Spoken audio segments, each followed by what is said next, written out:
Independent thoughts, independent life. This is Chad Benson. The number of new claims for unemployment benefits is trending down, but by any measure, the job market is in rough shape. 1.5 million Americans applied for jobless benefits last week, and the Federal Reserve is predicting an unemployment rate above 9% for the remainder of the year. The Fed said there would be an extended period where work will be hard to find. Yeah, all of the stuff going on. So we've got the conversation we're starting to have right now with race, with policing, after the killing of George Floyd, and the protests we've seen now, 15 nights in a row, and I don't expect those to go anywhere. You've got people that are pissed and angry about that. You have people who are pissed and angry over the coronavirus and the lockdown measures. But unemployment plays into all of that, right? It's huge. The economy is massive. And it's shrunk. And now you've got states, depending on what parameter you're looking at. So I'm looking at this over here. This says this. You got about 20 states, let's just say. Some say it's 19, some say it's 21. I'm going to cut the difference, that are seeing spikes. Now, that's not a cause for panic. There's a difference between, well, that's a little bit alarming, to a full-blown panic. Because many states are seeing spikes because people have become a little bit more mobile. They're allowing people to come back out. They've opened up several different parts of the economy again. So many states expected a spike. So you're testing more and you're allowing people more and more opportunity to return to their life. But the economy has been hit. Cannot deny that. It's been hit big time. And I don't see any time in the future, the immediate future, where we're going to be seeing anything close to what we had pre-coronavirus. So big numbers, not as big as they have been, but they're steady. We're still getting unemployment numbers every week for new file claimings well into the 1.5 million plus range. And we haven't seen the entire fallout of this, because think about this, the PPE that people applied for, eventually that's going to run out. Companies that haven't been able to adapt or held on for as long as they possibly could are going to go out of business. Could we see another shock wave of this? Yeah, I think we could. And if everybody's kind of muddled through the summer into phase 1 and phase 2 with no real chance to get into that life's back to normal phase, then for the foreseeable future, expect unemployment to be high and people's nerves to be frayed. 323-538-2423 at Chad Benson Show is your Twitter. You can tweet at us. You can text the program as well. Policing's on everybody's mind. I'm going to tell you, not all cops are bad. Not all cops are good. You've got great cops. You've got good cops. You have a lot of just everyday average men and women who go to work, bust their butt. They're not awful. They're not evil. They're just doing their job. Then you've got some bad cops. You've got some evil cops. You've got some people who are just, it didn't matter if they were a mechanic or if they were a cop. They just have a horrible attitude and they're bad. But we don't throw everything away. Too many people want that. The vilification of police is ridiculous. The going after people. They're going after Paw Patrol. You don't know what Paw Patrol is. It's a cartoon about dogs because they have paws. And they go out and they do things. But they have Chase, who's on the case, a little dog who's a cop. And they're going after them. Like, this is the insanity that we're living in. The let's tear everything down, let's throw everything away, let's blow everything up. Enough is enough. At some point in time, we have to take back reason, common sense, so we can have a conversation. Stop treating us like animals and thugs and start treating us with some respect. That's what we're here today to say. We've been left out of the conversation We've been vilified. It's disgusting. It's disgusting. Trying to make us embarrassed of our profession. 375 million interactions. Overwhelmingly positive. Nobody talks about all the police officers that were killed in the last week in the United States of America, and there were a number of them. That right there is the Police Brotherhood Association President Mike O'Meara in New York. He does have a point. He does have a point. Not all cops are bad. You have that many interactions, and poll after poll said we don't want to defund or get rid of police, and there is some issues that needs to be dealt with, and a lot of that is the fact that we still have archaic ways that we deal with things, and we need to modernize, streamline our technology in conjunction with a different way of policing. But to just say all cops are bad and evil is ridiculous. Cops have been killed during this. Not a word. Cops have been killed. Cops have been shot. Cops have been ambushed. Not a word. Very little. If it wasn't for Fox, nobody pay attention to it. It's insane. But this is what happens when we have this pile-on mentality, which doesn't further the conversation. I asked people the other day, do you want solutions or retribution? Because it feels like people want retribution rather than solutions. The thought process of getting rid of police officers across the board altogether is insane. We have underserved communities, most of them people of color. They have been abandoned. They have been used by Democrats and Republicans.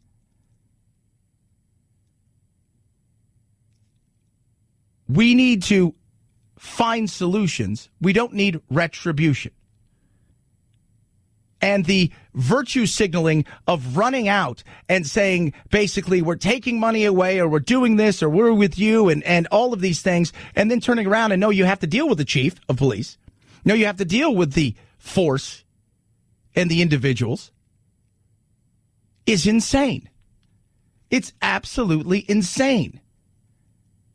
At some point in time, you got to step back and say, is this like we can talk about bad cops all day. We talk about bad cops all day. Let's do that. Let's find out who they are. Let's get rid of the bad cops. Let's train in a way that is more modern. Let's find partnerships. Let's try to bridge the gap. Let's build up communities. But you can't just look at this profession and say, everybody in here, you're all bad. We don't condone Minneapolis. We roundly reject what he did as disgusting. It's disgusting. It's not what we do. It's not what police officers do. Our legislators abandoned us. The press is vilifying us. Well, you know what, guys? I'm proud to be a cop. And I'm going to continue to be proud to be a cop until the day I retire. Yeah, he's pissed. And I understand that. Mike O'Meara runs everything with the cops over there. Police Brotherhood Association. And that's fine. He should be pissed. I've talked to several cops. You know what they are? They're pissed. They're pissed about what happened in Minneapolis. They're pissed that the other three officers didn't have the cojones enough to step up when they should have. They're pissed about a lot of that because they realize how that makes them look. Conversation, solutions, or retribution? I want conversations and solutions, because punishing isn't going to fix the problem. We need to weed out and eliminate the bad cops. We need to retrain and think about how we can go forward in such a way that when we look into the future and we get to the future, policing will look different, and it'll be better and safer for everybody, including the officers. But retribution's not the way we go. 323-538-2423 at Chad Benson Show is your Twitter. You can tweet at us. You can text the program as well. Love hearing from you. Coronavirus spiking, unemployment. I think the world's on fire. And the funny thing is the world's not on fire. It's not on fire. But we have this situation of the perfect storm. People at home, it's just, it's crazy. It is. It's chaos. It feels like. But the world's not on fire. 323-538-2423 at Chad Benson Show is your Twitter. Tweet at us. Love hearing from you. Rough greens. People ask me, does your dog really eat rough greens? I'm like, yeah. Post a picture of your dog. So I posted a picture on Twitter earlier. Somebody asked me, I want to see this doodle. And it's just, the change in my dog is night and day. It's $14.95. It's called a jump start, right? So you try it. It's a 2-week jump start. You just sprinkle it on the dog's food, and it doesn't matter if it's dry food or wet food, but the reality is those things are meant to be on the shelves. They're not really, there's nothing living inside of them. What ends up happening is with all the vitamins and the digestive enzymes and the powerful strains of probiotics and the omega-3, 6, 9 oils and the antioxidants that are inside the rough greens, it just changes everything. After 7 days, Doodle seemed a lot different. After 10 days, he was a brand new dog. And we're months into this thing, and he doesn't yelp, he doesn't bite, he doesn't have a problem with his hips, he's jumping, he's running. Rough greens, this is what it's all about. Do a favor to your furry best friend and get them Rough Greens. It can reduce or even completely eliminate your dog's symptoms. Go to roughgreens.com/Chad. Call 833-MyDog88. That's RUFFgreens.com/Chad. Or call 833-MyDog88. Rough Greens, we make any pet food better. Chad Benson Show.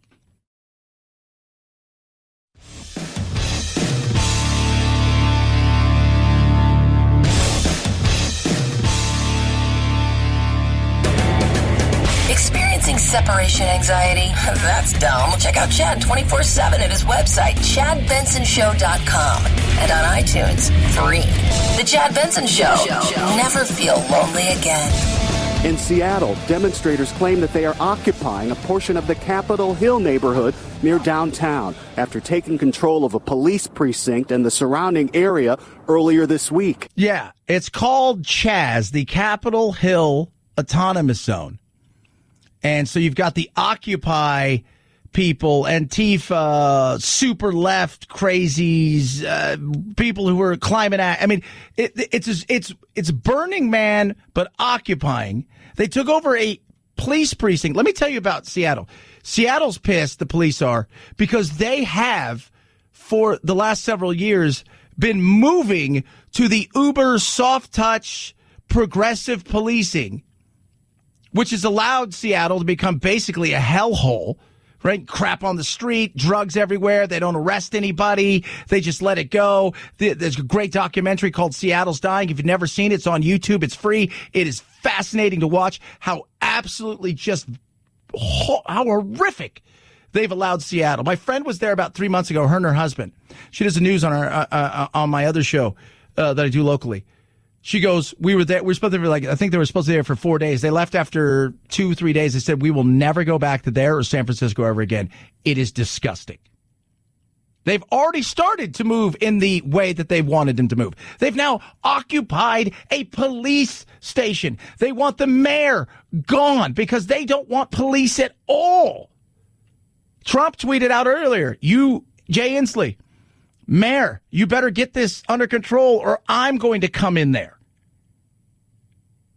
They're negotiating? In Seattle, demonstrators have pitched tents and set up register-to-vote tables. Police are now negotiating with them about reopening that police precinct. Many neighbors in the area, many who support the cause, would like that police precinct open. You think? They would also like their home, apartments, their businesses. They want the utopia. They think they've got it. By the way, earlier, somebody tweeted from there. Supposedly. Could be BS, but seems like something that would be real. The homeless people we invited, one person tweets, took away all our food at the Capitol Hill Autonomous Zone. We need more food to keep the area operational. Please, if possible, bring vegan meat, substitutes, fruits, oats, soy products, anything to help us eat. What? Somebody tweeted, they used to have people you could call for that. Yeah, not anymore. They're bad. That is perfect example of insanity right there. What's the end goal? Here's my thing. So you guys want to do this. You've set this up. I want to know what your end goal is. How does this look? You guys sleeping on the streets? What does this look like to you? How does this end? Mob justice? Taking what you want, doing what you want? Because to me, that's anarchy. The leader of the group has already been ousted. Apparently, he's threatened to kill himself, and here's something new. He's canceled his own self for being a serial abuser of what I do not know. 323-538-2423 at Chad Benson Show is your Twitter. You could tweet at me. You could text the program as well. I just sit back and think to myself, how does this end? What's the goal at the end of the day? What is it? I understand wanting to have money put into different programs. I understand trying to go into the inner cities and try to build up and to do a lot of things. I don't understand something like this because I feel like there's 700 protests going on and everybody else wants something different. Straight ahead. I heard this term the other day, and I'd never heard it before. And I went, what? And talked to this person. He explained it to me. White allergies. White allergies. Yeah, that's Matthew McConaughey. It's very interesting. We're going to talk about that. 323-538-2423. Unemployment numbers. What do they look like? Coronavirus. Plus, NASCAR's getting a change. A change I think is needed. We'll see how that goes. And there's actual live sports starting today. 323-538-2423 at Chad Benson Show Twitter. It's the Chad Benson Show.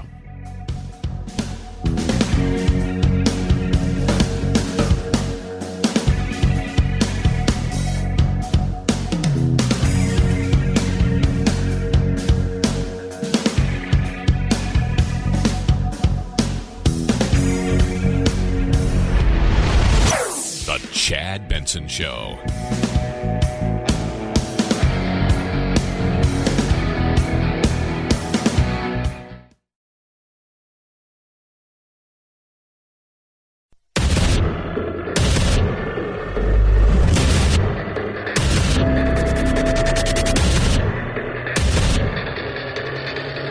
Independent thoughts, independent life. This is Chad Benson. I heard this term the other day, and I'd never heard it before. And I went, what? And talked to this person. He explained it to me. White allergies. White allergies. That by where we were raised and how we were raised in our history growing up, there's certain just imported, obvious ways that we're prejudiced in ways that we don't even understand. We got white allergies and may not even know it. Matthew McConaughey, right there. You can tell his voice. And Emmanuel Acho. Uncomfortable conversations with a black man. Emmanuel Acho is a linebacker, currently, Philadelphia Eagles. Uncomfortable conversation? I like uncomfortable conversation. If we're just doing it to try to get to a position where we're going to have conversations about something real, not just, hey, let's make somebody awkward and we'll do something that embarrasses them. No, let's have a real conversation. I like that. White allergies. I've never heard it called that. That's kind of an interesting thing. I call it subtle biases. I think it sounds a little better. White allergies seems like it's subtle biases. I was talking to my friend last night. We're going out to breakfast next week. I haven't seen him in a long time. He lived with me for about a year, my family. My mother asked how he was the other day.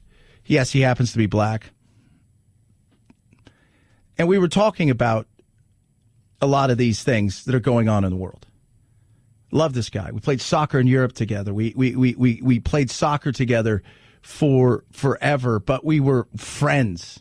We hung out. We were, last night we touched a little bit on this, but we were reliving, back in the days because he's asking me, dude, are you balling anymore? Like for real? And I'm like, yeah, I go out and play. He goes, you do? With who? I said, dude, I'll be honest with you, man. I go to the park by myself pretty much now. I said, when the season's going, I'll play some 7-a-side. But, I can't do stuff like I used to. And my mind says, do that trick. My body says, no. What happens? Last year I broke my rib. That's what happens. But we talked about this, the subtle biases that we don't see. The thing that happened with George Floyd, the horrific crime, the murder of George Floyd on television that's been splashed everywhere, virally on the internet, how it started, all of those things, those are huge. But for the average person of color, it's the little things. It's the death by 1,000 cuts, right? Yesterday, or the other day in Wisconsin at the Anytime Fitness, they had a whiteboard. And so people were coming back to work out, and they had an I can't breathe workout. And it shows the man drawn on the whiteboard in all black, and it looks like Officer Chauvin with his knee down. And then it talks about all the things that you're going to be doing. Subtle little things like that. That's another cut. And you're probably thinking to yourself, well, I'm not racist, or I don't think those things. First of all, we've all had biases and have said things, whether it's under our breath or thought it. And that doesn't even mean it's a person of color. We look at somebody, we joke about white trash, this, that, and the other. A person in, Walmart. When people at Walmart, what are we doing? We're making fun of human beings because they're awfully poor at dressing and in some cases kind of just gross, right? But it's little things like that. Now, think about the things in the past that people thought about just color. And you're joking, but it's another little cut. And we don't want to face that, right? These are the uncomfortable conversations. That's why Emmanuel Acho's having this thing. This started out as, hey, let's just try this. And then he said, I'm put some money in this. We're going to do it right. Let's have some conversations. It exposed ways of looking at things in a way that, maybe I didn't see the other side of the coin. Whites and blacks can all have it hard, but whites have never had it harder because of the color of their skin. Yeah. That's an obvious thing. I maybe realized that, but never looked at that side of the coin. Yeah. Until you brought it up, I'm like, aha. Yeah. Even a couple of years ago, we were hanging out, some of my business partners and I, and one of our business partners is black, and he's a friend of ours, and we have another business partner who's gay, and they were talking about, well, I'm this, and they got into something that, like we had nothing to do with. And he's like, well, I've gone through all these struggles, being a gay man, and he's talking about stuff, and he's like, it's not comparable. He's like, it totally is. He says, no, it's not. And he says, how is it not? He goes, because when you walk in the room, you don't have something that says you're gay. You would have to tell. When I walk in the room, I'm black. When I leave the room, I'm black.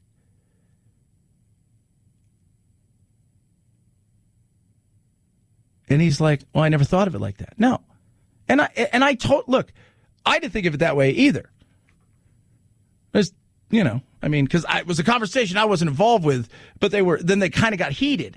And I'm thinking to myself, it's true. Look, there are people out there, black, white, Hispanic, Native Americans. That question right here, when we talk about the Native Americans, out here on the Navajo Nation, 30% of the people in the Navajo Nation, in modern time USA, the richest country in the world ever, 30% have no running water.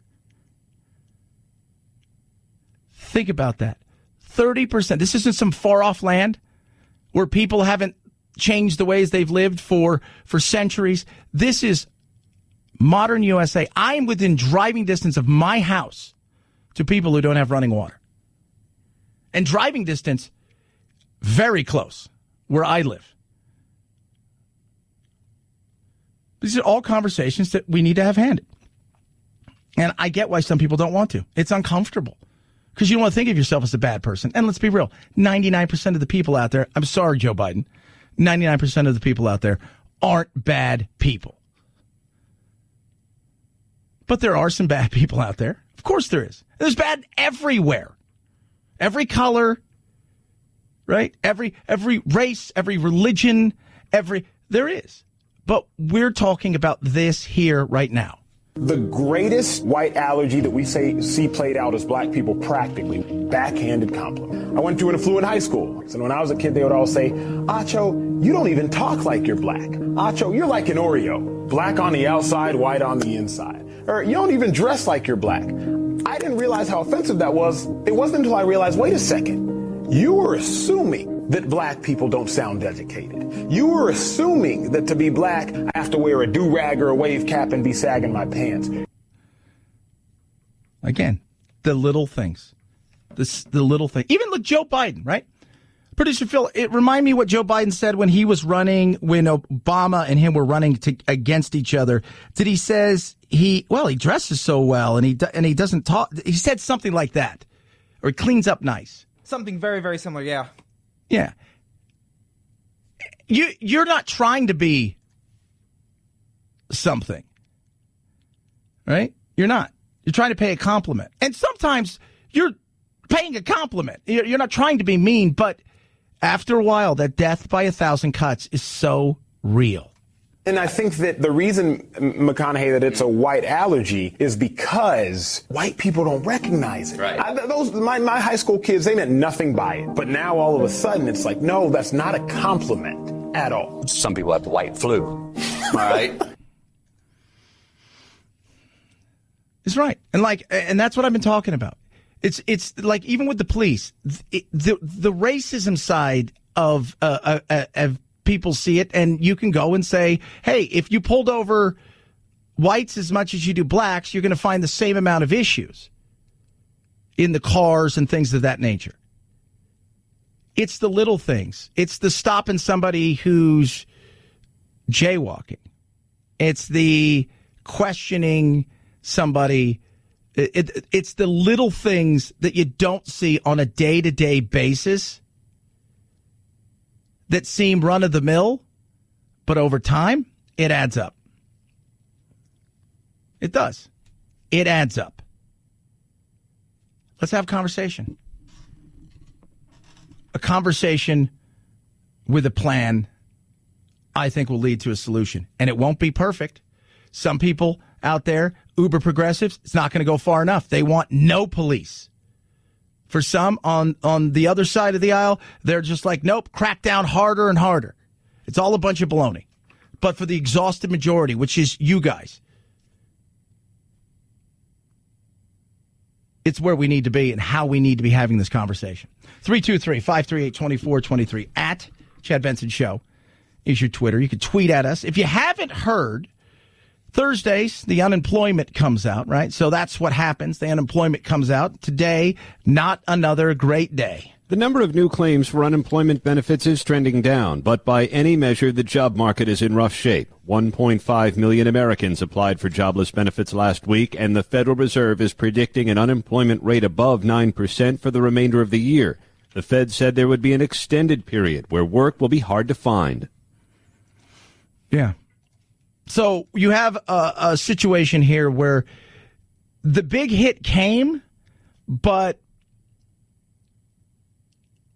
the knockout punch may still be out there, which is when people have exhausted their PPP, so their loans.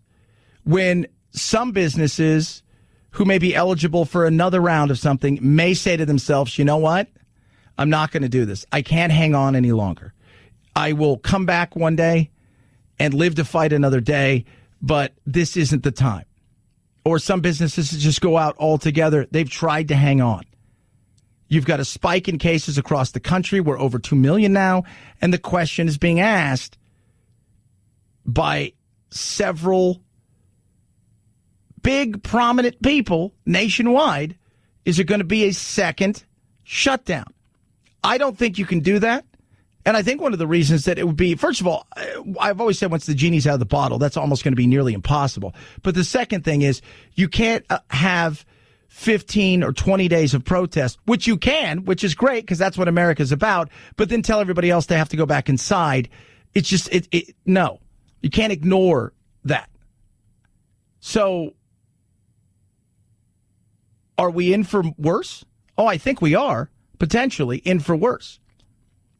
Now, a lot can change between now and the end of the year, but I think unemployment is going to continue to stay steady, and I think most people will be stoked with like 10 or 12%. The reality is we're probably looking closer to 15 to 17%, at least for the next 6 months or so.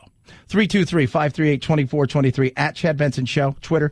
Feel free to tweet at me, text the program. Gabby, going to help you out. You say, how, Chad? I like saving you money, kids. That's what I do. At least that's what I try to do. It's up to you from here on out.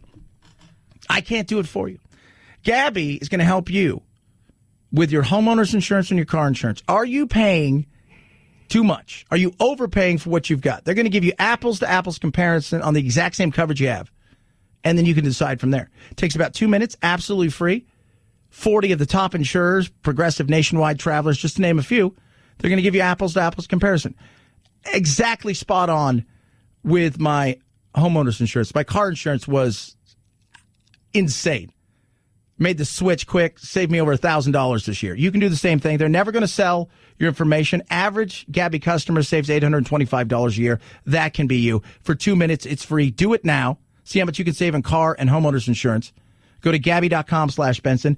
That's GABI.com/Benson. Gabby.com/Benson. Chad Benson Show.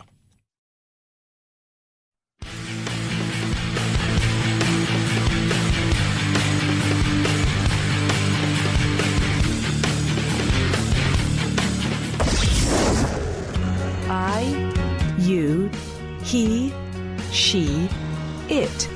Lucy is a girl. Point of personal privilege. Please do not use gendered language to address everyone. Shut up, boo. Ain't nobody got time for this. This is the Chad Benson Show. It's trending on the old Twitter. Canceling A&E. I don't know why we're canceling that. Oh, that's right, because they canceled a show that, well, one of the few shows I actually watch. A&E has canceled Live PD, the show that follows law enforcement on patrol in real time. The cancellation comes amid continuing protests in the wake of George Floyd's death in police custody, as well as reports by Austin, Texas media that Live PD's camera crew recorded the death there last year of black motorist Javier Ambler, who died while being arrested and then destroyed the footage. Ambler's death is under investigation. News of Live PD's cancellation came a day after Paramount announced they'd canceled the long-running series Cops. Now, did they destroy it? Because there's footage out there. Did they not report it? And this is pre-George Floyd, and this was last year, and he too was saying, I can't breathe. Dan Abrams tweeted, I tried everything. And if you don't know who Dan Abrams is, you'll see him on ABC a lot. He's a lawyer, smart guy, but he was also the host. He says, we have tried everything. We've done everything we possibly can. And people are upset. Now, in a day and age where something's popular, canceling doesn't necessarily mean it's over. Companies own these shows. So they lease them to these outlets. Would I be surprised, say, in the next month or two when things start to go back to normal, things die down, that we get Live PD and or Cops back? I would not be surprised. Somebody will go, well, it's popular and we can make money. And it's not like today in California and tomorrow, as they start to reopen, the film industry can start to reopen and work again. Film industry is expensive. The reason people say, why are there so many reality shows? Because they're inexpensive. You can do an episode for virtually nothing. Nothing. Do you know what a sitcom cost? Do you know what an hour-long drama cost? Think about this. How many years ago Friends was on? They were getting $1 million an episode. That is massive. Huge. I mean, the outlay of those things are massive. So in a world where you're looking to say to yourself, well, save some money, that's why reality shows are so popular. 323-538-2423. At Chan Benson Show is your Twitter. Golf returns today. The Colonial. Actual live sports. Baseball. Getting the players' union and management to agree on a shortened season has been problematic. Players feel they're owed prorated salaries, while owners say they'll take a huge loss with games played without fans. Each and every day that goes by, we lose the capacity to play at least one game. Speaking to ESPN, Commissioner Manfred says another proposal is coming. It will be another significant move in the players' direction in terms of the salary issue that has kept us apart. Manfred tells fans, don't despair. I can tell you unequivocally, we are going to play Major League Baseball this year. So they will. Will it be 72? Will it be 48? Will it be 100 games? I think that ship has sailed. 72, somewhere between 72 and 48 games is what they're going to play. They want to finish the game in the season in late September and start the playoffs. Baseball has missed the mark, though. Their chance to dominate the summer, the grand old game, the national pastime, they have failed in that. 323-538-2423 is the text line. At Chad Benson Show is your Twitter and your Instagram, Chad Benson Show. This is the Chad Benson Show.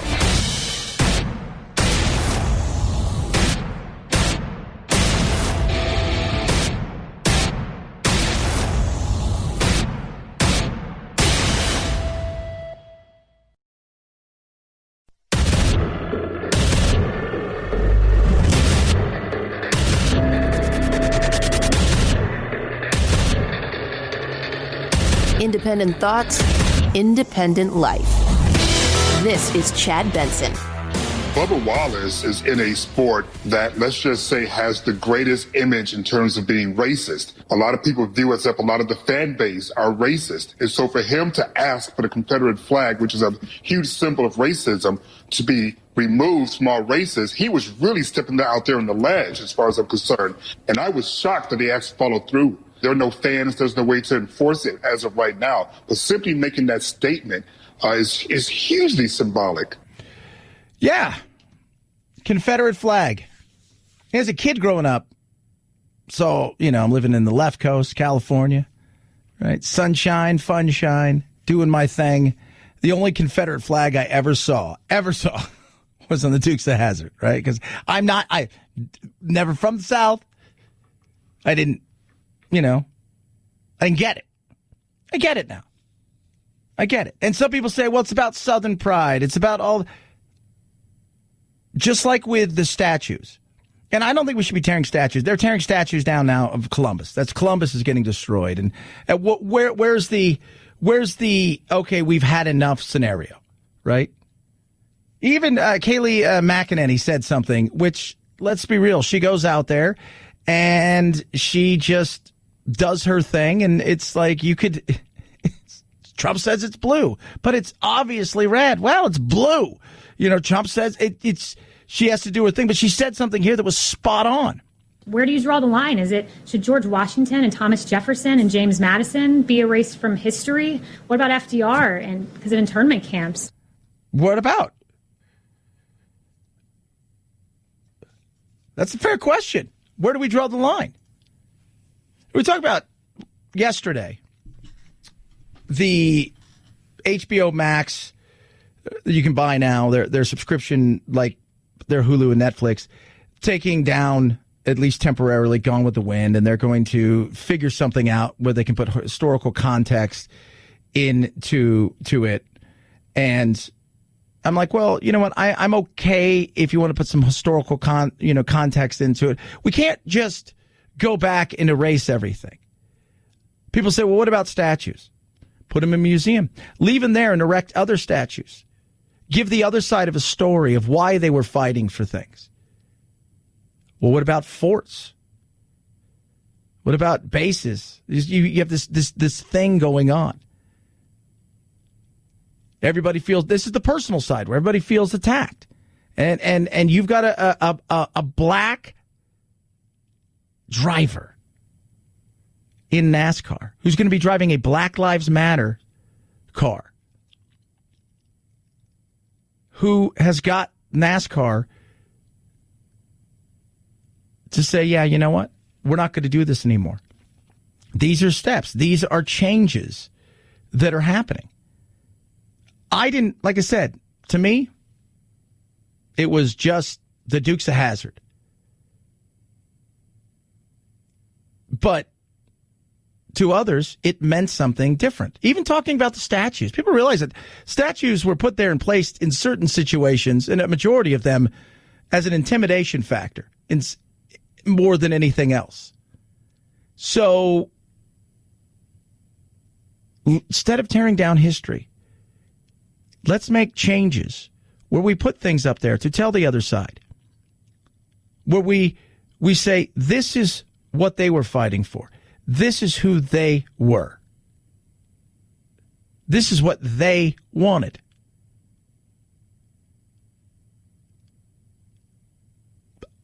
To me, I don't want to change history. I don't want to rewrite history. I don't want to shy away from the stains and the bad things. And I also don't want to discount good things, because in history, right, take away race. We can't. Let's stop doing that. Acknowledge it.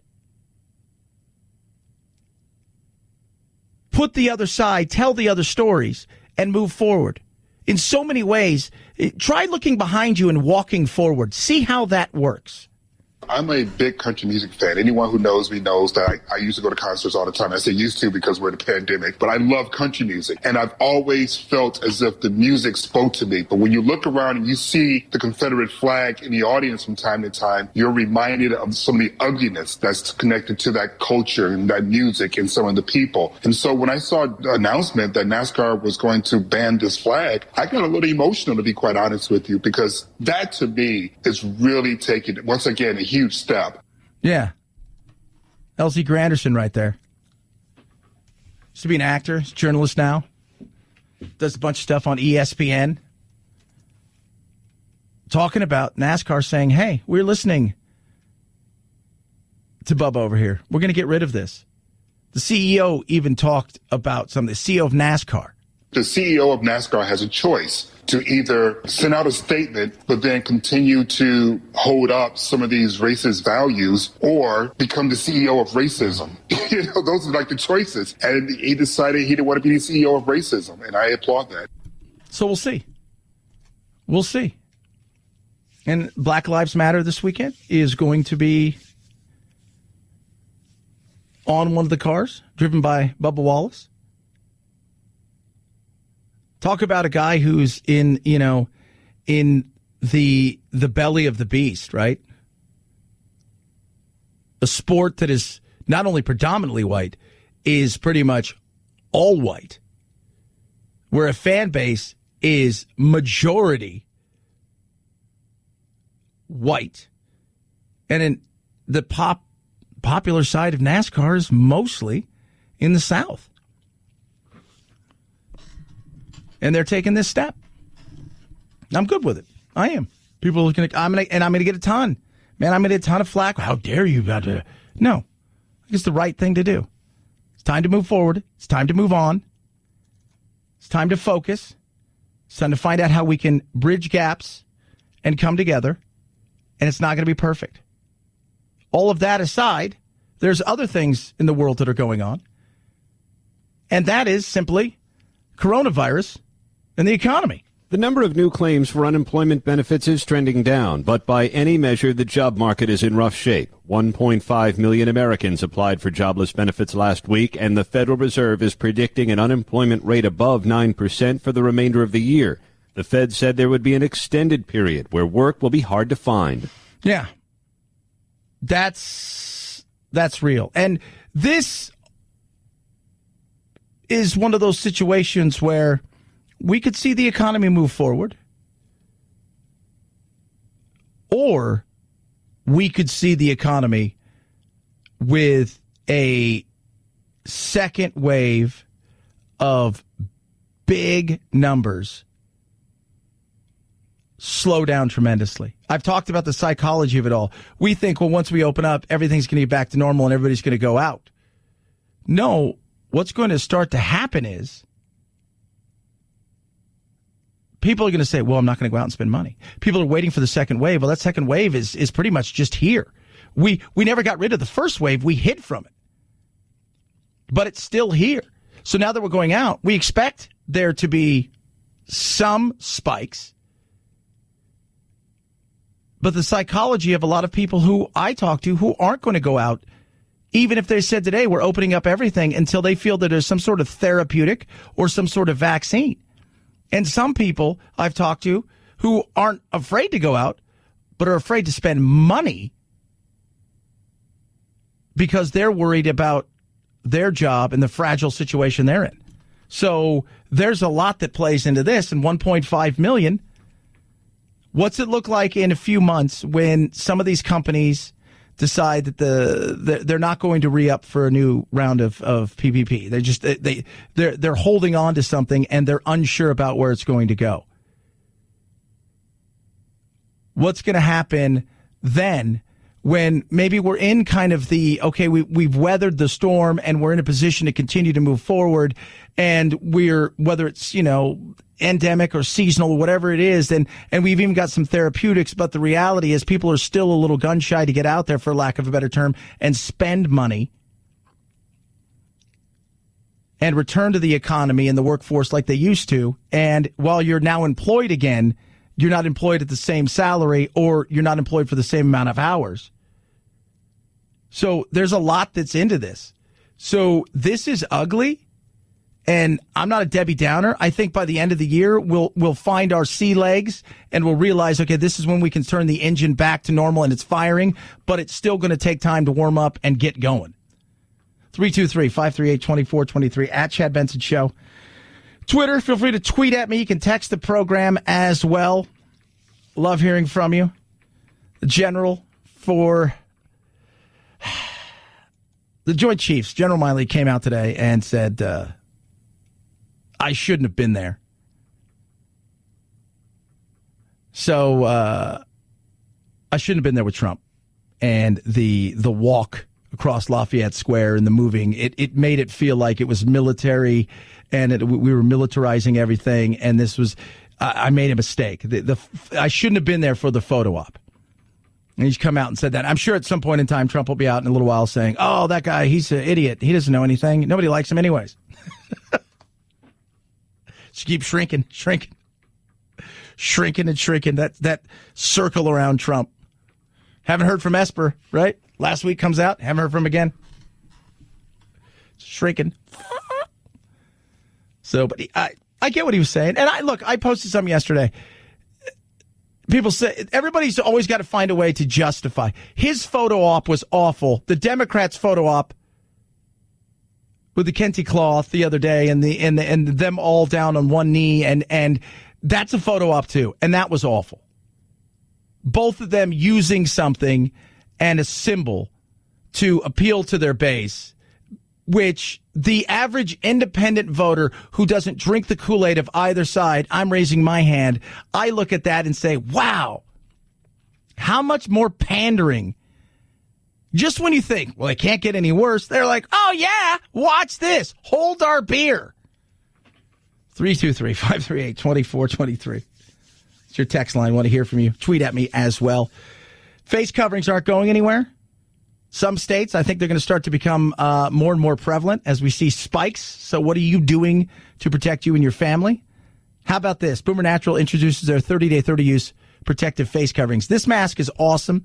It's available in adult and children's size, all kinds of colors. And why that matters is you'll go buy a mask and it's either too small or too big, and then it doesn't work. With this, you can get adult and children's sizes. They're 30-day use, so they come in 3 protective layers, right? So you got polyester and cotton. It's a blend. They're treated with nanosilver technology, antibacterial and viral protection that last on the cloth for 30 days.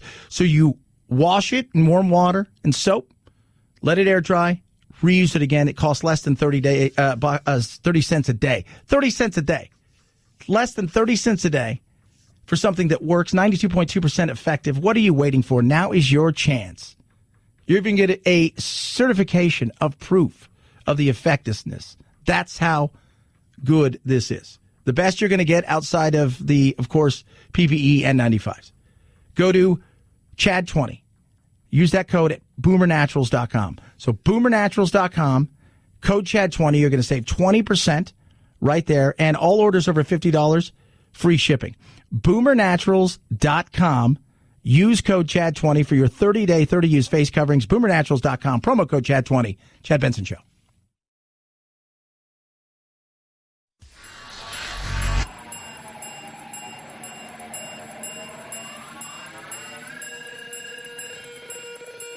Set Chad straight.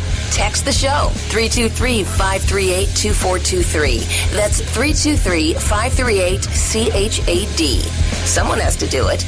Might as well be you. The Chad Benson Show. 5, 4, 3, 2, 1, 0. Ignition. Liftoff. Now it's time to find out what's trending. What's trending? Yeah, what does that mean? I mean something, right? Like it's trending on the old internet. What's trending?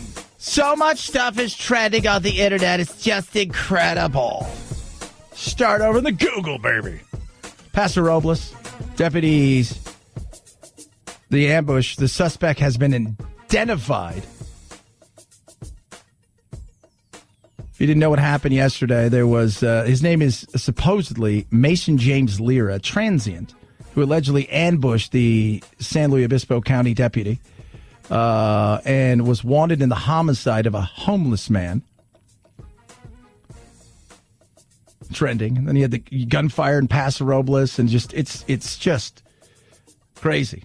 Bubba Wallace trending. We touched on it a little bit about the Confederate flag in NASCAR, Seattle, the autonomous zone.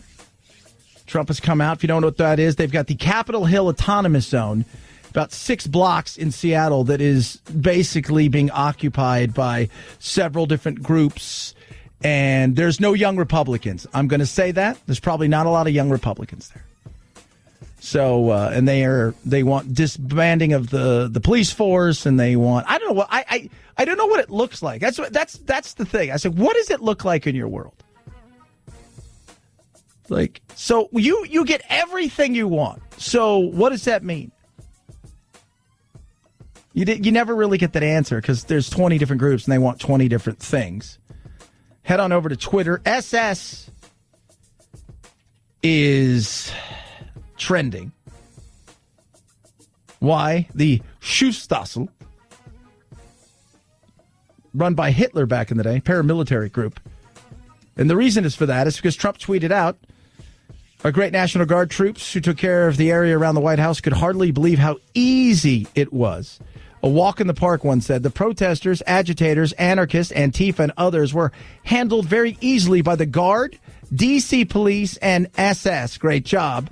Obviously, he means the United States Secret Service, not the SS. But, of course, that will trend now. Maybe it is a dog whistle. Maybe it is. Jefferson Davis. So you're seeing all kinds of things being torn down now, all kinds of people going in and tearing stuff down across the country. So be prepared to see everything that people disagree with that's a statue torn down. Christopher Columbus right now. Of course, there's always, with Christopher Columbus, there's always the fight every year during Columbus Day over that. And cancel A&E because they stopped Live PD and canceled it. Also trending on the old interwebs. 323-538-2423 at Chad Benson Show. It's your Twitter and your Instagram. Chad Benson Show.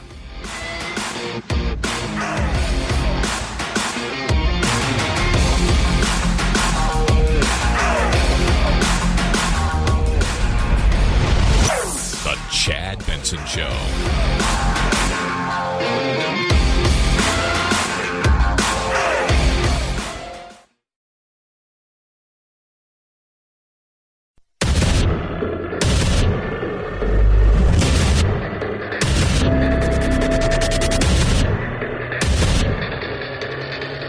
Independent thoughts, independent life.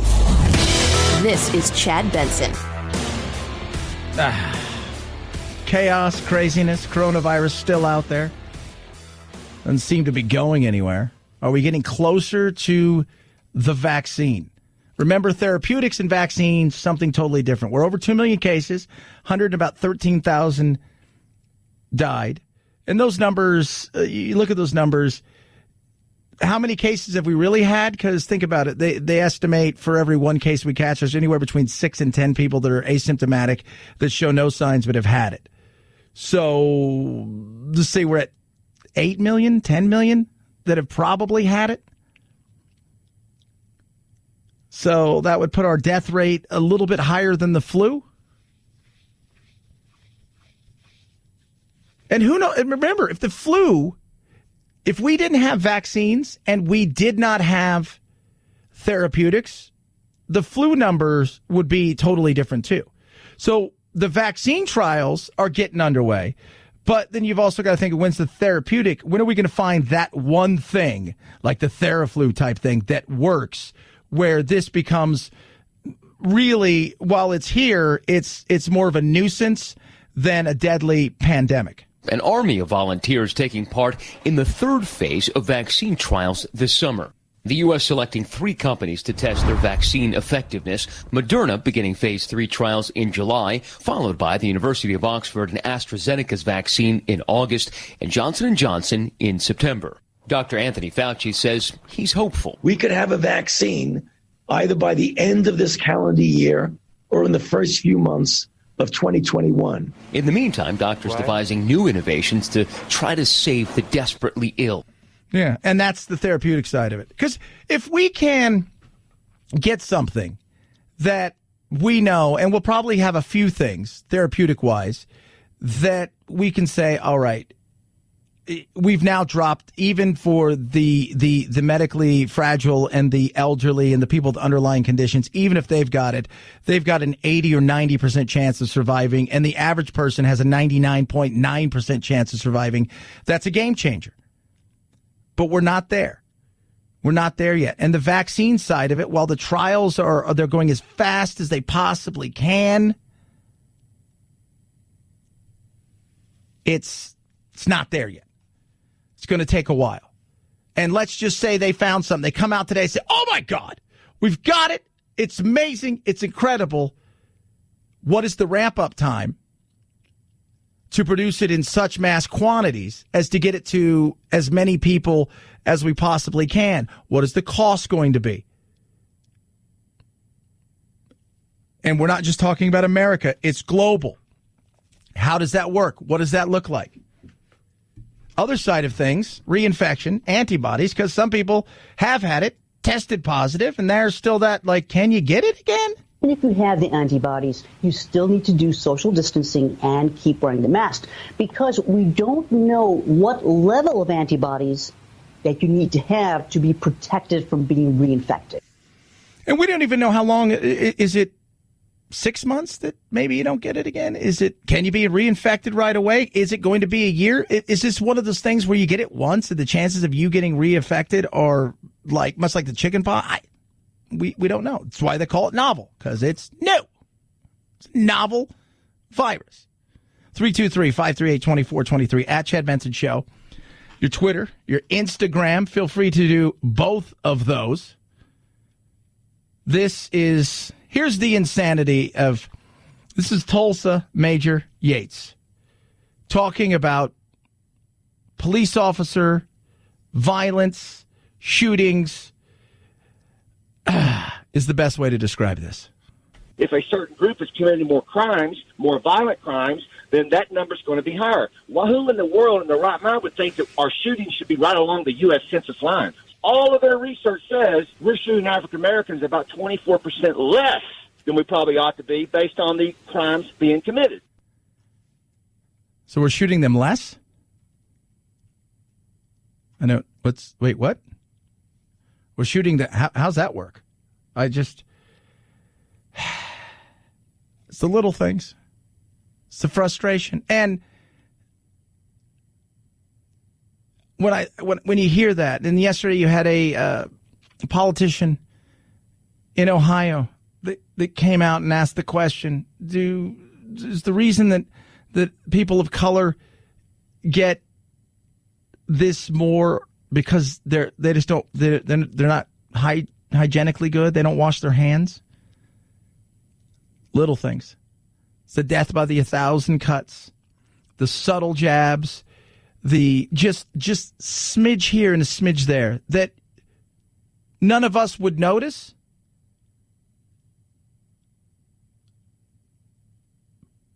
But it affects. None of us would understand,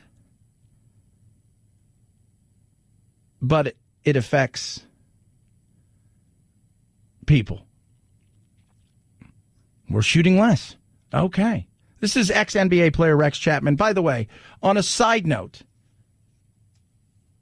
of Rex Chapman, a side note here.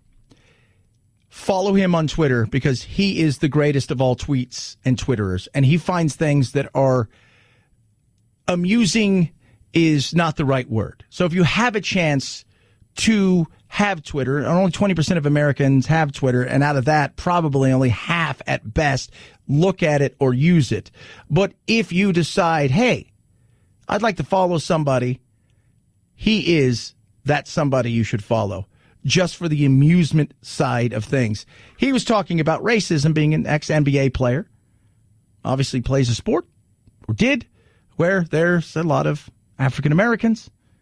Oh, yeah? Is that true? Yeah, it's true. When I was about 15 years old, I finished a basketball game, and an older gentleman, looked kind of like a guy from ZZ Top, came up to me, grabbed me by the arm, a bunch of people standing around, and he said these exact words to me. He said, "Man, I love watching you play ball. You play just like a black guy." He didn't say black guy. "You play just like a black guy, but then you still get to be white, Lucky." And it stayed with me my whole life. You know, there were a lot of people around, and nobody batted an eye, and I remember thinking to myself, that's the worst thing I've ever heard anybody say. Right? Like it's those little things. The other day, somebody called me, and it always starts out with, I'm not a racist, but the way that you're talking about stuff, you remind me of a Robert Wagner N-word. And I thought, what? Now, for you don't know who Robert Wagner is, he's an actor, older. Natalie Wood, that's all I say for some people. But, and I wrote back to him, I said, I get you're not a racist because you don't have power, but you are a bigot. And then, of course, he went off on me. But it's so funny because it's the little things that we as white people, you just don't see, right? You just don't see those things in the same way. Rex Chapman, somebody said, you play like an N-word. And you get to be white. That's a compliment. Huh? In one respect, you're saying, I really envy these black athletes, but at the end of the day, you get to play ball, but you still get to be white. And I'm tired of holding this stuff back. You know, I spent years in addiction. I was a lottery pick in the NBA. And since then, I've lived in my car. And I didn't say a lot of this stuff when I was younger, I think, because I was a little concerned about how it might affect my pocketbook. Which is true. I mean, money is there's a lot of people that don't speak up. I'm in an industry where you've got the opportunity and a platform to talk. The things I say piss off a lot of people on the right. Things I say piss off a lot of people on the left. So luckily, there's good balance there. People are afraid. Michael Jordan, right? Even back in his heyday, what did he say? Well, Republicans buy sneakers too. People thought about it then, and now it's totally different because we have a full cancel culture. That even when you say something, if it's not the right thing or done in the right way, even though it was with the best of intentions, we still apparently reserve the right to destroy your life. And over the last several days, people say, man, Chad, you sound like a crazy liberal. I'm like, why? Well, because, you know, Black Lives Matter and they start going off on all these things. And I said, and why are you scared? What are you afraid of? Look, if you don't like me because I'm honest and I'll throw it out there and you don't like what I have to say, it's a you problem. It ain't a me problem. It's a you problem. Somebody DM'd me this morning. That's direct message for those of you not keeping score. Said, hey, you're a Democrat, aren't you? I'm like, no, I'm not. Well, why aren't you standing up for Trump and the way that he's handled this, George Floyd? You said it was awful. It was awful. Well, you just don't like Trump? I'm like, you're not completely unaware. Read the room. But it's hard to read the room when you don't know how to read. And I'm not talking about actually reading. You don't know how to read. Rex Chapman continues. I also grew up with my friends down in the projects, and police interact differently with white people than they do black people. That's basic. That's not even up for debate. I mean, the statistics bear it out, but I've been in cars with black friends on my way to NBA games before, high school games, been pulled over, guns are drawn. It's a way different experience than being pulled over in a car full of white people. It just is. Oh, that's not true. Is it? Is it really not true?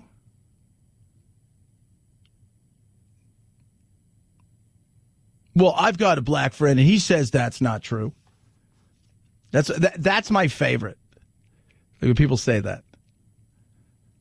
I'm like, okay, so everybody's lying. So it's just, this is the conversation. Stop taking things in life personal. If it's a personal attack on you, that person knows you. You know them. That's one thing. If we're talking about things like this, and you're taking it personal, it feels like you're taking it personal for a reason that you don't want it to be true. You're thinking to yourself, they've got me now. We're not saying it's you. Not saying it's me. We're just saying there's an issue. But people can't see it's the political side of things. Right? I've seen good friends get in fights over something that has nothing to do with them, but all of a sudden they dig their heels in, even if they're wrong, because they've taken something that somebody else has done, that somebody else criticized, and they've made it personal. Got to stop that. 323-538-2423 at Chad Benson Show. Your Twitter. Tweet at us. Text the program as well. Gabby is doing amazing things. You want to know how I know? Because I use them. So you go to Gabby.com/Benson, Benson. You put your homeowner's insurance and your car insurance in, and they're going to give you apples-to-apples comparisons on 40 of the biggest insurers in the nation for the exact same coverage you have to make sure you're paying what you should be paying. Maybe you're paying way too much, like I was. So my car insurance was like $1,000 I saved just by using Gabby, and it didn't cost me a penny. It was free. Free. My homeowner's insurance, spot on. It's free. They're not going to sell your info, so no spam, no robocalls, none of that stuff, and it's free to use. Go to Gabby.com/Benson to find out how much you can save on your car and homeowner's insurance. GABI.com/Benson. Gabby.com/Benson. Chad Benson Show.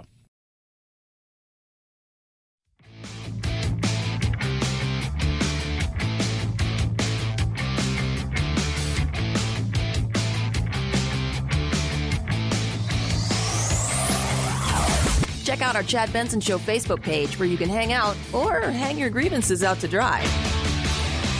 This is Chad Benson. Mom, Lori Vallow, already behind bars after refusing to tell police where the kids were. Lori, can you tell me where your kids are?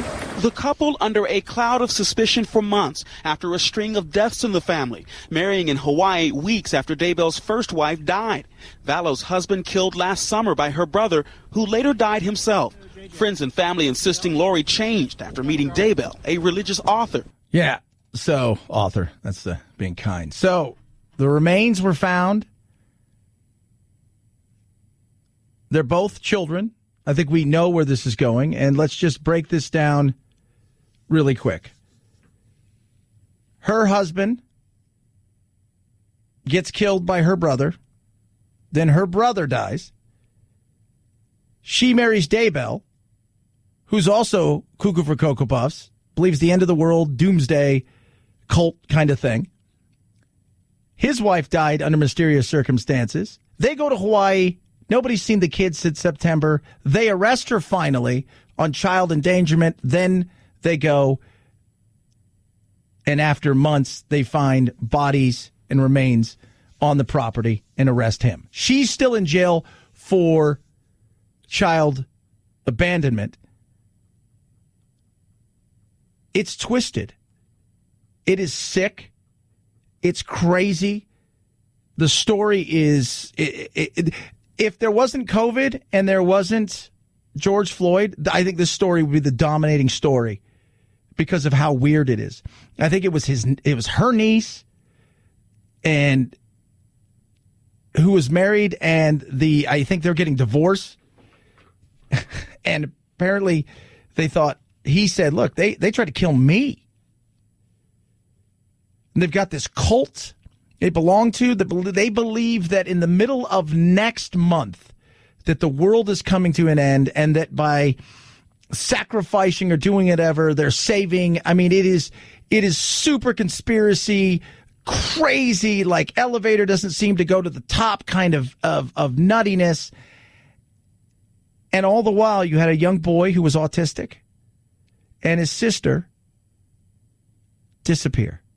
She told her friends, you tell the police if they come that you've got the kids. And they're like, we're not telling them that. And now he's in custody, she's in custody, and while they have the remains, I think we all know what they found. They did say yes. The first thing they said was, this is the remains of children.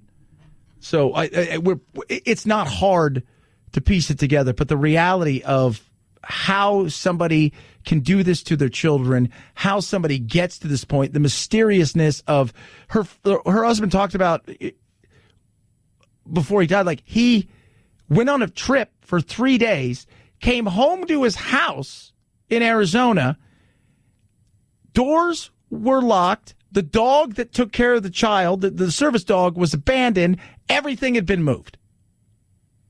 He was gone for like 2-3 days. Crazy. We'll see how this ends. I have a feeling it's going to end in a conviction. It's just me. I'm going out on a limb. 323-538-2423 at Chad Benson Show is your Twitter.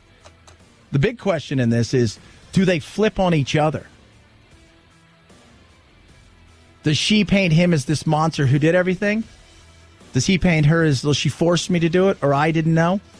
Because that's coming. One of them's going to save their own skin, or at least try to. Chad Benson Show.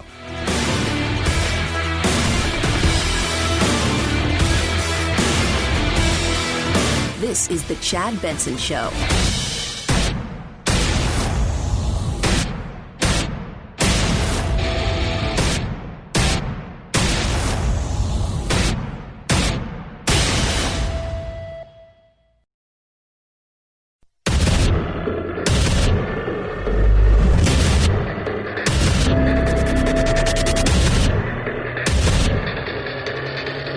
Independent thoughts, independent life. This is Chad Benson. President Trump on Wednesday forcefully shooting down the idea of renaming military bases named after Confederate leaders. The president on Twitter writing this would amount to tampering with the nation's history, even as Army leaders have signaled a new openness to making these changes. There are 10 Army installations named after Confederate leaders during the Civil War. Critics have said for years it's time for the military to remove the names of men who fought for white supremacy and the right to own slaves. The president on Twitter said these bases have become, quote, part of a great American heritage and a history of winning, victory, and freedom. The battle's on. Cancel culture's here. Now they're calling for Jefferson and Washington monuments and stuff to be renamed, things to be moved. I said it earlier, and I want you guys to hear this. It's going to happen sooner rather than later that they're going to say, we need to change the flag. I understand some of it. Some of it I just think is, well, you get as much as you can, right? We're talking about Paw Patrol earlier. Paw Patrol. Paw Patrol. Paw Patrol. Getting rid of Chase, the dog who happens to be a cop on a cartoon meant for 4 and 5-year-olds. You want to get rid of that. Lego no longer marketing their police sets.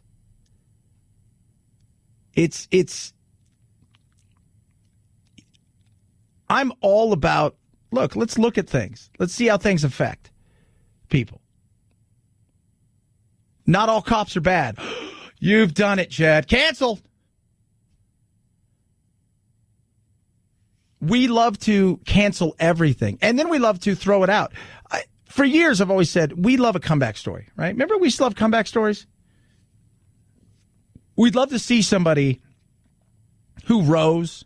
Maybe they got a little too big for their britches, got a little out of control, something happens, and the media and fans chop them down to size. And then it was like, okay, and you learned, and then we like that comeback story. There's no room for forgiveness. There's no room for understanding. And that's the problem. Everybody wants everybody to hear what they have to say. Listen to what I have to say. Take it to heart. Understand. Try to empathize. One of the big things, maybe the biggest thing, is if we can't learn to forgive,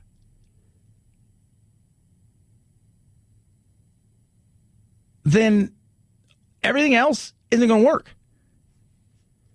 I don't see people canceled. Some people deserve to be canceled.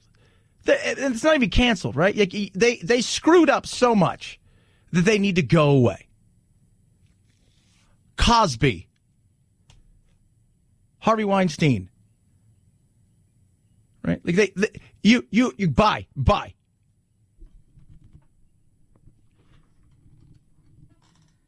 Somebody tweets something 10 years ago as a 15-year-old. Now we're like, I don't like you. You need to go away forever. We're going to cancel you. I'm like, well, for what? Well, they tweeted something. Or they used the N-word, or they said something disparaging about transgender people, or they so is there no forgiveness? Is there no forgiveness whatsoever? Is there none? Is it all or nothing? Can people not make mistakes? Can people not learn? Can people not grow? Or is it just, nah? Man, every one of you listening has said something ridiculous, thought something ridiculous, posted something ridiculous. My hand's there, up in the air. 2 hands. We all have. One person was perfect. We know how that ended. But if there's no room for forgiveness, if there's no room for trying to understand, if there's no room for context and a conversation, and it's all or nothing, and we're going to destroy it, and that'll be that. You know what that creates? More bitterness, more divisiveness. I don't think we need that. We should get rid of some of these and rename some of them. Okay, I'm open. But it's getting rid of is why? How about we erect other monuments and statues next to these that tell a different side of a story that's not being told? The name changes on, how about this? Forts or bases, just call them 1, 2, 3, 4, 5. Right? Whatever. But we're going to cancel everybody who's ever done something? I said yesterday, what happens when they go and find out that Da Vinci said something or wrote something? Are we going to go and say, all right, we're just going to, every piece of art's got to go? Oh, I never thought of that. Well, what about that? Are we going to, how far does retro rage go? And is there no room for forgiveness? You can't look me in the eye and say you want justice reform.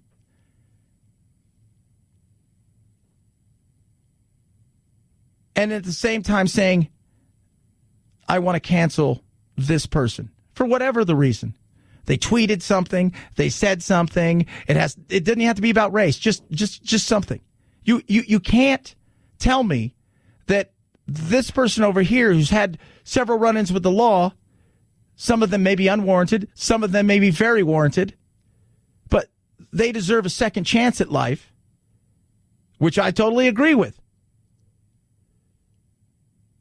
But this person over here who's done nothing wrong, but when they were younger tweeted something, or when they were, they said something out of spite or anger one day, and all of a sudden we have to destroy their lives because there's no room for forgiveness over here, but there's room for forgiveness over here. There's room for understanding over here, but none over here.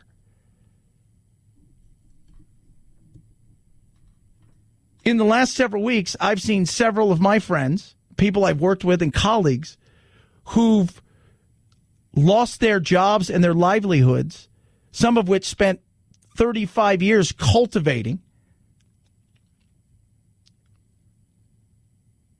over a tweet. They didn't kill anybody. They didn't say anything that would have, it's just, they had a different opposing view in a time of heated emotions, gave a perspective that was different, albeit they probably should have read the room better. But on any other day at any other time, it's nothing. Are we going to hold people to these kind of standards? God, I hope not. But I feel like we are. And the problem with that is, much like we saw with the Me Too, we started throwing everybody out. We started holding everybody accountable for everything ever, when there were real bad people out there, bad men that needed to be held accountable, and some people who got swept up in the collateral damage because there doesn't seem to be room for forgiveness.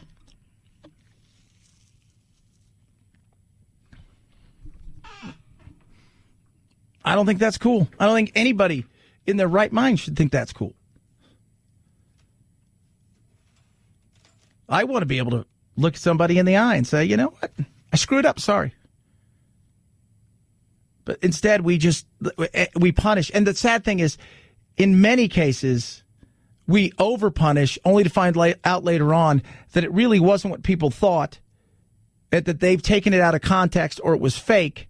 But by then, the damage has been done, and nobody seems to care about that. And when the story finally does come out, it's too late. The plane's already crashed. 323-538-2423. At Chad Benson Show is your Twitter. Tweet at me, text the program as well. Raycon, best earbuds around. I love my Raycons. I love my Raycons. Right? So 6 hours of talk time. Got that going on. Seamless Bluetooth. And it's great because I use it on my phone, but I also have my little iPad. So like tonight I'll be watching my movies or whatever on Hulu and stuff like that. And man, just right onto that. It's just incredible. Noise isolating fit, which I love. You'll love them as well. Now, normally it's been $150, $200 for something like these. And you still get the little stems or dangling wires. None of that with these. None of that with these. Well under $100, and I'm going to save even more. It's simple and easy. You go to buyraycon.com/Chad. Buyraycon.com/Chad. Buyraycon.com/Chad. Chad Benson Show.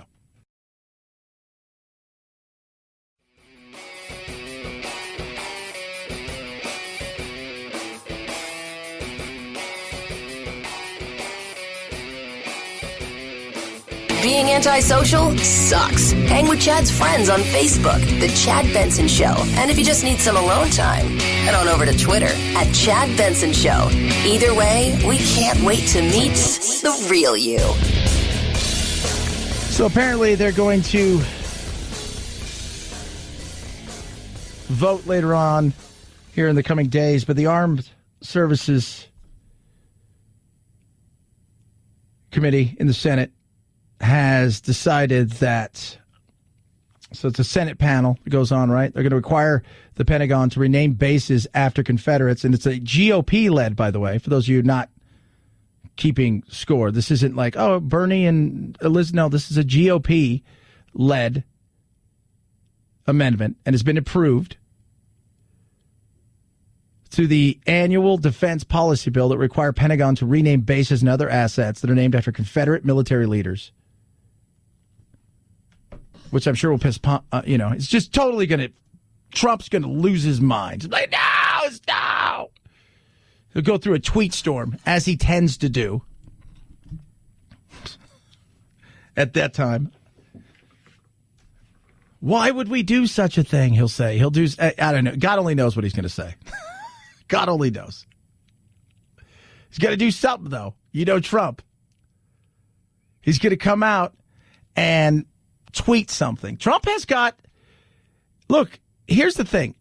All that being pushed aside and, with what's the issues that are at hand right now that are here, whether it's the coronavirus and what's been taking place on the streets and George Floyd and policing and race, Trump has a race himself along with Joe Biden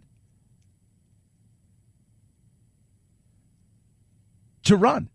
And November's coming. And it's coming fast. And it's not stopping. And I already can tell you, it's going to be chaos, craziness, and hell. It's going to take days, potentially weeks. You're going to have battles in court. You're going to have the mail. I love the mail. Oh, we shouldn't do mail-in. We shouldn't do. No. And then everybody who says that are all people who do what? They mail their ballots in.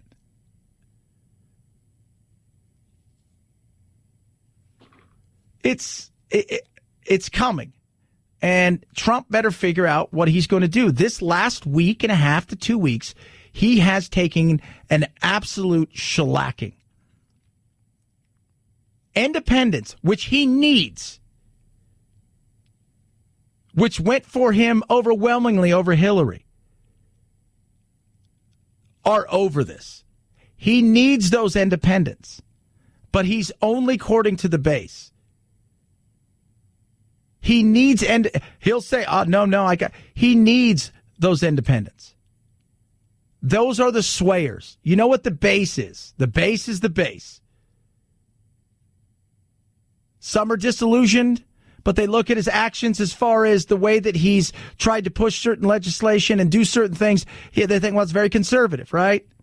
Whether you believe he's religious or not, he's appointed pro-life judges and stood up for religious freedom. He's knocked down tons of regulations. He's done a lot of different. He's been tough with China, which I absolutely appreciate. I love the fact that he's been tough with China. He's called some countries out for their baloney and BS. He's gone after NATO. He's done some stuff that I've absolutely appreciated. And he's done a lot of other stuff that I'm not a fan of. But this last week or so, it's not been a good. And look, and if you think it has, get out of your bubble for a moment. And think, you're pro-Trump, fantastic. Over there, they're pro-Joe, fantastic. In the middle, and the middle's growing faster than anything else, that exhausted majority, they are going to be the swayers of this. People like me. I sit there and think, first of all, it's the best we can do. Secondly, you got to earn my vote. You got to earn their vote. And for some of them, your actions may be fine as far as your policy and what you've tried to do. But you as a person, they're over it. They're over the chaos and the craziness. And for some, they haven't liked some of the actions. But you've got to win those over if you want to win in November. And we know about Biden. Heck, Biden even talked about his mess. Well, one of the weaknesses are because I always say what I think. No one ever has suggested I don't mean what I say. Sometimes I say all that I mean, and that gets me in trouble. And my old stuttering days, in case they come back, and I find myself just talking like that. Sometimes make political gaffes. But you know the old expression, a gaffe in Washington is a politician telling the truth. At least he acknowledges it. Still wouldn't drive in a car with him if he was driving. Not very nice, Chad. Just being honest. Look, if you're honest with yourself when it comes to Biden, right? People out there. Biden's got a lot of skeletons in his closet, especially the way that he's addressed race and certain things. We've talked about the slight today, right? That little slight that we've talked about when it comes to race where, it's just a little thing here and it's a little thing there, and you don't think it's anything big. And most of us, myself included, over time, it's subtle but it adds up. But we've talked about Biden's, when he was running against Obama back in the day, talked about, speaks well and he dresses up, cleans up pretty nicely. And he said things that you would think, oh my goodness, little things like that. He's got his issues on top of the fact that there are times where I look at him and I think, I don't think he knows where he's at. It's coming November, and this is your choice. Choice A, keep the status quo, Trump. Chose B, the other status quo in Biden. 323-538-2423. At Chad Benson Show is your Twitter. It's the Chad Benson Show.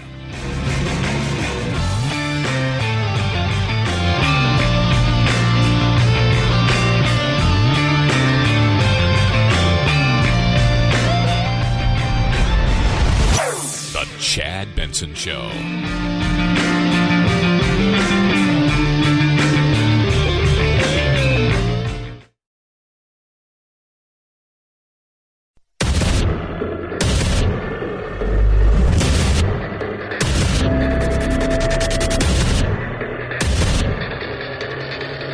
Independent thoughts, independent life. This is Chad Benson. The number of new claims for unemployment benefits is trending down, but by any measure, the job market is in rough shape. 1.5 million Americans applied for jobless benefits last week, and the Federal Reserve is predicting an unemployment rate above 9% for the remainder of the year. The Fed said there would be an extended period where work will be hard to find. Yeah. Couple that with the fact that the $600 Fed kick in and unemployment's going to go away next month. Then you add on top of that the housing apocalypse that's about ready to take place because many of those protections in place for renters and for homeowners are expiring or about to expire. This is the potential to get ugly. Ugly. So, economy's struggling, and the coronavirus isn't going anywhere. Still right here. People still trying to figure out how you maneuver in the world of the coronavirus and returning back to some normal day-to-day functions, but, doing it at the social distance level. Where do you wear a mask? Where do you not wear a mask? It's where we are. So when you look at that and you look at the coronavirus and you're like, uh-oh. And the spike is coming, and the spike was, in most places, it was expected. Is it bigger in some places than maybe they thought? Yeah. And some of that has to do, like we here in Arizona, right now, we're on top when it comes to the spike. Well, we've returned to normal. Well, there's a crunch at the hospital. I've spoken to a few nurses and doctors and say, look, this is the way the crunch is working in the hospital right now. We've got 60 days of surgeries that we're trying to make up that were, they call them electives, but a lot of them are things like heart stents, things of that nature that people need them, but they can monitor those people. And they didn't want to put them in a risk of doing something and having them catch the coronavirus. But you've got knee replacement, hip things, all. And so what happens is when you cancel the surgery, it's not like they go, well, we're going to reschedule it tomorrow. You've got to, is the doctor available? We've got to go back through the insurance. You've got to then find out if the room is available for surgery. You've got to go through all of these things again. So there's a crunch there. People expect it. But the reality is we move towards this going back out there, people are going to start to realize they've got forbearance, right? Their mortgage, stuff's due. People who had protections for their homes and for their rent, People are going to be asking questions, because a lot of landlords are like, I got to pay too. And you're going to have money start to disappear. $600 going away. So this has the potential to get even uglier than 2008 when it comes to what was the housing collapse. This could be a double, triple whammy here. I think most people are expecting people to step in and do, we're going to see governments at local and at the federal level do some things to extend and to help out. But that can't go on forever. It can't. And I know that this is here and it's not going anywhere. I think we're pretty much starting to accept the fact that the thought process of it being seasonal now is more like it's endemic, that it's just here. So we're going to have to figure out how we deal with that. And it's going to be interesting. I mean, perfect example with like the restaurant side of things. I've talked to, I don't know how many people have at restaurants and said, I can, some of them survived semi-decently. They were able to adapt. A lot of them were already takeout, and so they just expanded some of those. But the restaurants that need people, because they're not takeout, they adapted a little bit during it, but you can only survive so long with a small capacity. It doesn't work that way. We'll start by saving 100 restaurants, bringing back roughly 1,000 displaced restaurant workers at $20 per hour and providing 53,000 free meals for those communities hit hardest by COVID-19. That is Charlene McCrae talking about restaurants and bringing them back and helping. But what I see and what I've talked to several restaurant owners and small business owners is it all sounds good, right? And by the way, she's married to Mayor de Blasio. All of it sounds good. We're going to start with this. But your thought process is, as we bring these things back, that people are going to frequent them. And that may not be the case. You can't expect that to happen right away. Some people will go right away, back to their favorite restaurants. But some are going to go, but it's not going to be enough to keep them going. And so the second wave of what could be small businesses collapsing or opting out of I've got two buddies who have pretty successful businesses, and they've said, I think what we're going to do is we're just going to shut down and walk away. And I was like, I get it. They're like, we did it. We tried with the PPP, and we're not going to go through it again. So there's no reason for us to throw good money after, bad money, when we can just wait till this thing passes and then try to restart up in several months. And I think you'll see a lot of that. So that's going to put a lot of people in kind of limbo, thinking maybe they're going to get their jobs back, or they do, or it's only part-time. And that's where we are. It's this unsettled uncertainty that is as much a danger economy-wise as the COVID is in the health side of things. 323-538-2423 at Chad Benson Show is your Twitter. You can tweet at us. You can text us. Love hearing from you. I do. This is interesting. So he's an interesting character. If you know nothing about Greg Popovich, he's an NBA coach, one of the greatest coaches of all time. He reminds me a little bit of, he's very gruff. He's always famous for, being on television, and, they have to do those interviews at the end of the first quarter or the third quarter at halftime and stuff. He gives, and him and Doris, who's with TNT, she knows she has to interview him. They care for each other, but he hates that stuff. But he's also very outspoken in a lot of ways. He's very much a can't stand the president. He said a lot of different things, and he came out, and it's interesting what he says. He's like Bill Belichick, but with some politics. Bill Belichick does very little outside of football, not Popovich. The best teaching moment of this most recent tragedy was the look on the officer's face. For white people to see how nonchalant, how casual, how just every day going about his job, so much so that he could just put his left hand in his pocket, wriggle his knee around a little bit to teach this person some sort of a lesson. And it was his right and his duty to do it in his mind. I think I'm just embarrassed as a white person to know that that can happen.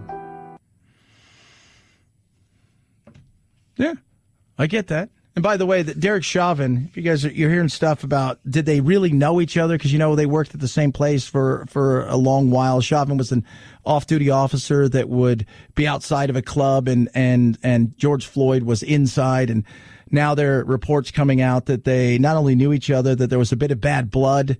The owner of the former establishment said that he was scared of black people, but he was always just rough with everybody. The way that he kind of went about things was to start breaking things and macing everybody and then ask questions later. And so that's why Benjamin Crump, the lawyer, is saying, hey, this is why it should be first-degree murder. They had some beef, and apparently there was a situation where Chauvin felt he was shorted on some pay during a payroll, and that he blamed George Floyd. And this is former employees, so, who's trying to take 5 minutes of fame? You can throw that out there. And there's also other reports, and it looked like this is very real, that he tried to cut a deal already just a few days after the incident, before they'd even announced charges, that he was going to plead guilty to civil rights charges and murder charges. And it fell apart right before the first real big press conference. Back to George Popovich. We have to do it. Black people have been shouldering this burden for 400 years. The only reason this nation has made the progress it has is because of the persistence and patience and effort of black people. So it's got to be us, in my opinion, that speak truth to power, that call it out no matter what the consequences. Yeah, I agree. Let me ask you this, as a person to person, white people, honkies, my cracker fellow friends. You're in line at a store, and person of color, black person in front of you, behind you, somebody says something under the breath or disparage. Do you say anything?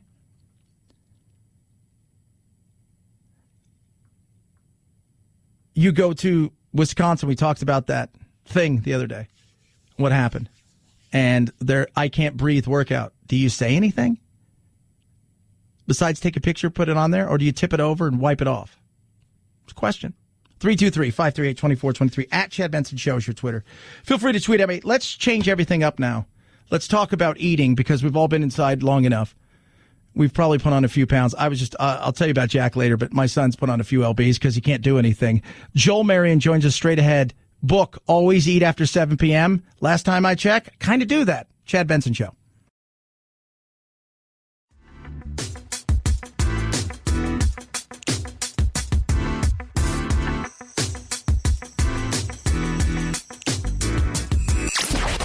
Want to be, boys? Give me a bowl of chili with plenty of peppers. One Mexican heartburn. Why don't you mugs grow up?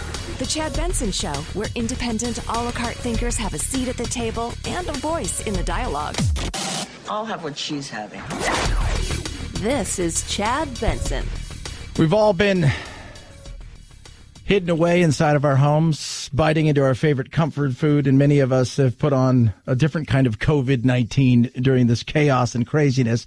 Everybody's looking for the best, easiest way to lose weight without having to, basically sacrifice everything. How about this? Joel Marion, new book, Always Eat After 7 p.m., the revolutionary rule-breaking diet that lets you enjoy huge dinners, desserts, indulgent snacks while burning fat overnight. How can we do that? Because that sounds like a dream that everybody's been hoping for, Joel. It's all about the strategy, and it's all based on science. I cited over 90 peer-reviewed, published research studies in the book. That's the gold standard of studies, showing once and for all that breakfast is not the most important meal of the day, and that eating at night is definitely not going to make us gain more weight. We just have to use the right strategy.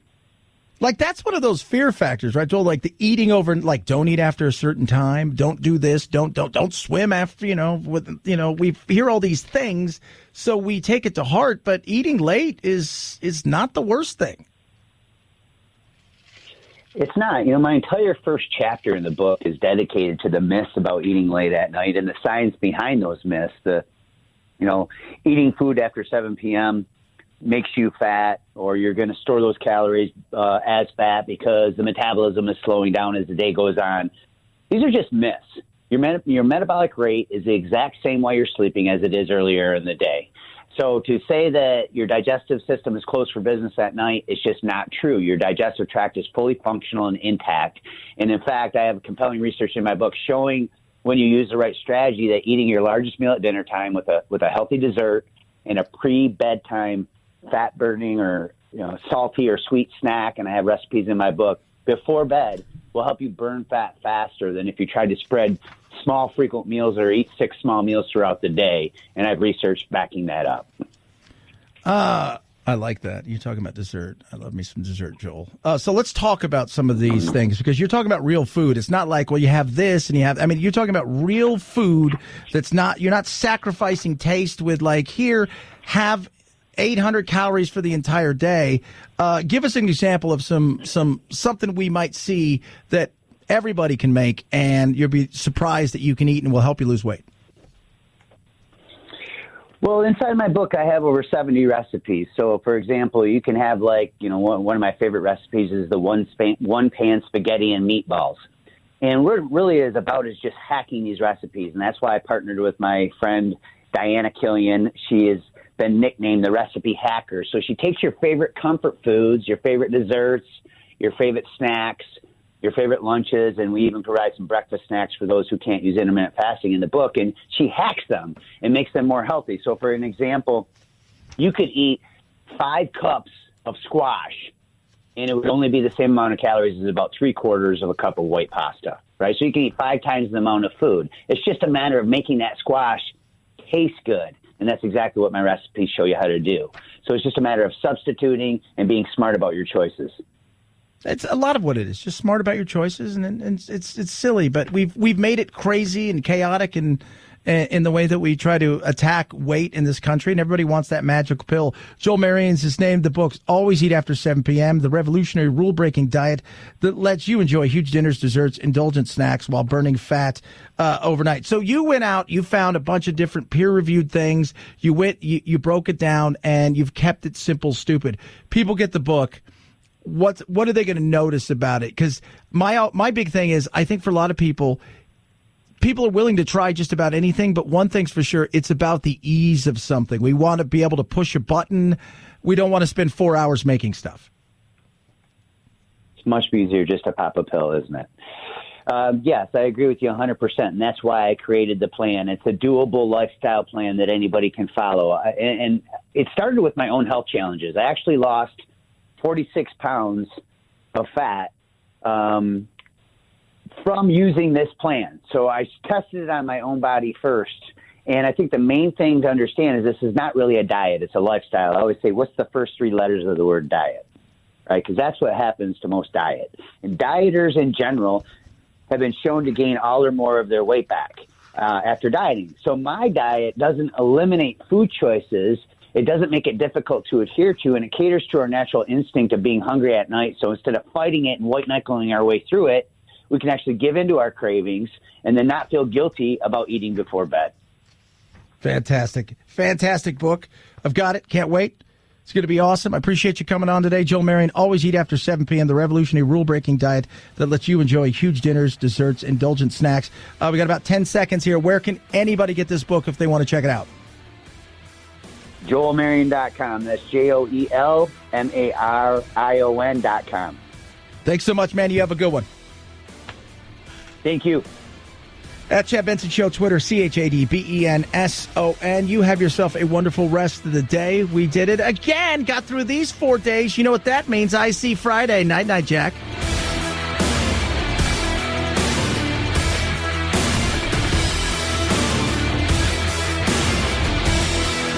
This is the Chad Benson Show.